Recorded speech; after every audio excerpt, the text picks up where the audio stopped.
Thanks for being here. I've been here for a while to see you, a couple years anyway, something like that. Uh, Time, I have found, is a little different between non-physical and physical. You talk about 17 seconds and 30 days. I have found it's a great difference between your expectation of 30 days and my expectation of 30 days. Well, that's because we know what we're talking about and you don't.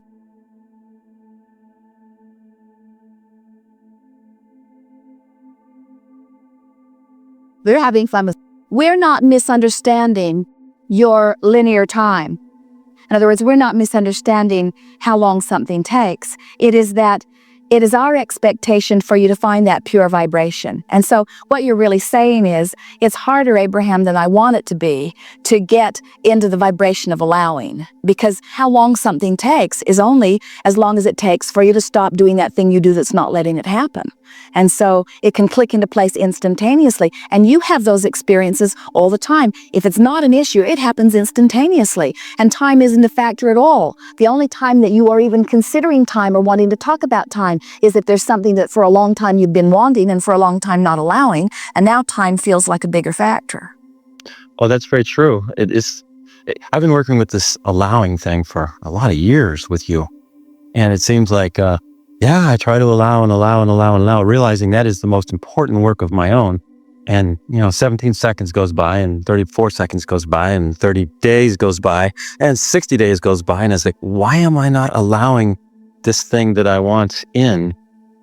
And it's probably because I want it too much. It is because you are holding yourself in step one rather than allowing yourself to trust and let it go. In other words, you are working too hard at it and therefore activating the vibration where it is. What you are speaking here is so perfect. It is exactly the reason that we are beginning to speak so powerfully about this virtual reality. Because not only you, but many want with all of their might something different from what they have relative to some subjects. But what they have is so dominant in their vibration that they can't shake loose of it. And so they just keep moving through time without shifting vibration. Esther, here's people like you, people who really, really desire things, who can't for the life of them figure out how to let loose of the vibration that is not letting it happen. And that's when she says, we can choose. I can damn well choose. And we say, yes, you can, but you got to practice choosing. And you can't start with your issues, because if you start with your issues, you drag it right into virtual reality. And now virtual reality just becomes another process of practicing how you already feel. Why is it that we can't get a direct answer from you on how to do this allowing thing?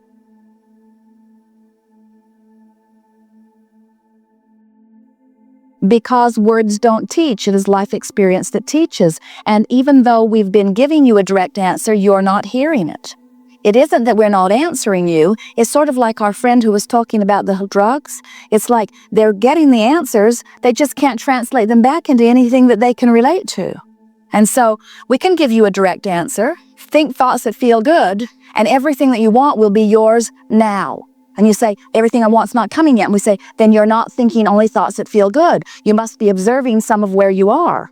So think only thoughts that feel good. And you say, it's not coming yet. And we say, that's because you keep noticing where you are instead of where you're wanting to be. So virtual reality is the key. It is. Let's do one. Take us somewhere. Pick a place that you feel pretty sure you'll feel good when you get there. What time of year? You get to choose everything. You're like the creator of this. So you choose the place, the time of year, the time of day, how the air feels, the temperature. Describe it to us. Okay, I'll go to Jamaica, January. The air is about 85 degrees. It's perfect. You don't feel like wearing any clothes. And the water's perfect too. It's about 90 degrees. You can just get in there and enjoy the waves, body surf. Everything is great. Smells good. The people are good. You see people walking along the beach. I'm in the water. It's a wonderful feeling place to be there, to be free, to have that freedom of being there and not worrying about time, money, or anything else. And see what happened was,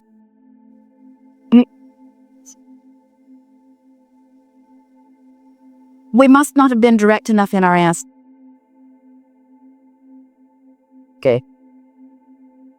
It's a tendency, and we understand it. And Esther did about 200 virtual realities before she got right there. She would go, she would find this perfect place, she would see it, smell it, feel it, and then she would bring someone in to share it with her, and then she would try to reform them in some way, or notice that they were trying to reform her in some way. And then she would laugh and say, I can do this, and then she'd start again. And it took a little while before she started to feel the essence of it, the reason for it, the feeling of it. So that's why we began describing in more detail. Pick a place and sort of be there for a minute. Now, you chose Jamaica. Why did you choose Jamaica? It's warm. It's on the beach. It's something. I'm a mountain person, so it's it just felt like a match to a place that would feel good. And then you picked January because that's a good time of year to be there. It's not so hot. And so those were very good choices. And then if you'll slow down just a little bit to try to milk it for emotional responses, what we've noticed, as Esther played the game for a while, she got into a vibration where things from her past just started avalanching in.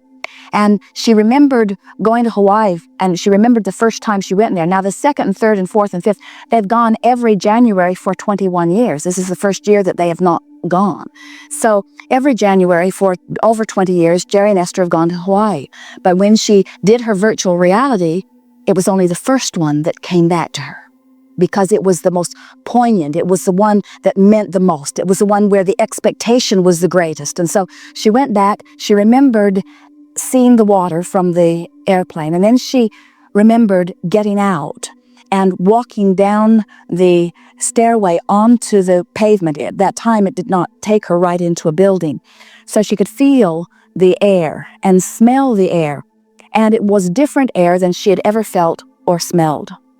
And as she was in her virtual reality, recalling this, waves of pleasure came all up through her, just like the anticipation that she was feeling in that moment all those years before. And then she did not go further, because it was only that part of all of that that really perfectly matched the virtual reality ambiance that she'd brought herself to. She did not drag her bags through the agricultural inspection. And she did not start shedding her clothing, or she was dressed way too warm. And she did not ride in the rickety bus that the motor was so out of sync that the exhaust was almost making her sick by the time they'd made the drive around the island. And so what we were getting at, there were parts of that trip that were nowhere near a vibrational match to what she was trying to achieve in her virtual reality. And if she had stayed there longer, she would have started dragging enough reality in, she would have messed up virtual reality. And we want to again reiterate that the reason for this virtual reality process is to show yourself that you can choose a vibration. It's not to show yourself that you can choose a vibration and hold it forever and ever and never deviate from it and never go back to step one. It's not to show yourself that you can be totally irrational and never face reality in any way. It's only to show yourself that you have the wherewithal to focus and achieve a vibration. And when you show yourself that, now you are on the path of deliberate creation, because that means if you can do that for 20 or 30 seconds, that you can maintain it long enough that law of attraction will activate something else within you, and then you can be like Esther has been on several of these long drives. She's maintained that connection for as long as an hour. Jerry will be sleeping or working on something else. He's in the back of the coach. Esther's driving, and she will be virtual realitying until she gets to the place that she hooks in to every positive experience that she's ever had or imagined. Yesterday, as they were driving, Jerry said, interesting enough, let's set a timer for 15 minutes. And as the timer goes off, we'll ask ourselves, where were our thoughts?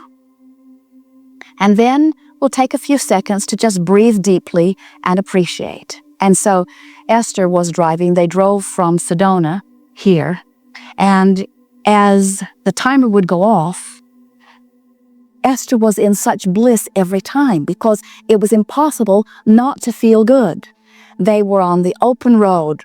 It's her favorite drive of all that they do. Wide open roads, very little traffic, nice smooth roads, gorgeous skies, beautiful vistas, beautiful rocks and mountains, everything about it. It was so easy. It was impossible not to be in a good place under those conditions. But every drive is not that way. Every moment in your life is not that way. And that's why you're wanting to practice when it is that way, or at least when something's not happening that's keeping it from it, so that more and more you have some measure of control no matter what is happening. It's all about practicing it. It's about setting a tone and putting law of attraction to work for you. In the same way that you would put gravity to work for you and letting water flow downstream, we're going to show you how to let law of attraction work for you. Oh, good. So you have it, don't you? You're understanding that you are the creator of your own experience. You're understanding that the universe is responding to you. Do you understand that every relationship that you have is your making? Do you understand that the way every person treats you is about your dominant vibration more than it is about their personality? Do you understand that if somebody is rude to you, you've evoked it? Do you understand that if somebody is kind to you, you've evoked it? Do you? It's big. Do you understand that nothing could be happening in your experience without your vibrational alignment? Do you think it's possible that you've established some vibrational patterns that served you at one time that don't serve you now? Do you think it's possible that it will ever be thus? Do you think it's possible that it's possible for you to change your vibration? Do you think it's possible for even the most uncomfortable of a relationship to be transformed to one that is comfortable? Do you think it is necessary, or do you think you can just attract other relationships? Some of both. In other words, sometimes it's easier to just attract otherwise, sometimes it's easier to transform, but always you are the one that is in charge. Jerry awakened from a dream, startled to realize that he had put every character in his dream. He gave them their personality. He gave them the words they spoke to him. He realized that in his dream, he was the creator of the dream. And we say, and so in your wake state also, you are the creator of what you are living. So when someone is unkind to you, it is because you got a vibration about that going on. So stop and laugh and say, you're helping me to be in step one. And what I'm really wanting is to rendezvous with more people who are kinder, or more people who are more appreciative of me. And then go to your virtual reality and don't think about that. Go to your virtual reality and think thoughts that feel kind to you when you think them, or feel good to you when you think them. Do you know there are only two emotions, really? One feels good and one feels bad. And we give them all kinds of other names, which sometimes only serves to confuse the issue. But if you are reaching for what feels good, and you are showing yourself that you can achieve it easily, before you know it, you will be one who says, everyone treats me so well. No one is ever unkind to me. Issues I used to have with people have gone away. It's as if the entire universe is responding to everything that I want. It's as if I'm this powerful pointer, and all I have to do is say, wouldn't it be nice if, and there it is. That's what you had planned. And if you miss the struggle, you can always bring it back. But the struggle and the effort were never part of the plan that you had when you said you would come forth, define from this variety your personal intentions, trusting that all that is would satisfy them. And because from your broader non-physical perspective, you understood so clearly that when you ask, it is given, you never felt the responsibility of making anything happen. You only understood your responsibility of working through the mix and letting the desire be born within you. That is your responsibility, and that happens naturally. So when you start wanting to take credit for your good life, understand that a good life is a given. In other words, don't try to prove your worthiness through struggle and hard work, or through succeeding at anything other than joy. Because everything that you want is naturally given to you. You don't have to prove worthiness. You don't have to earn it. It is naturally given to you. But you do have to find this soft way of letting it in. We have enjoyed this interaction so very much. It is wonderful to visit with those like you, who are willing to share the nitty-gritty of your experience in order to help all that is express more purely into your time-space reality. There is great love here for you. We are complete.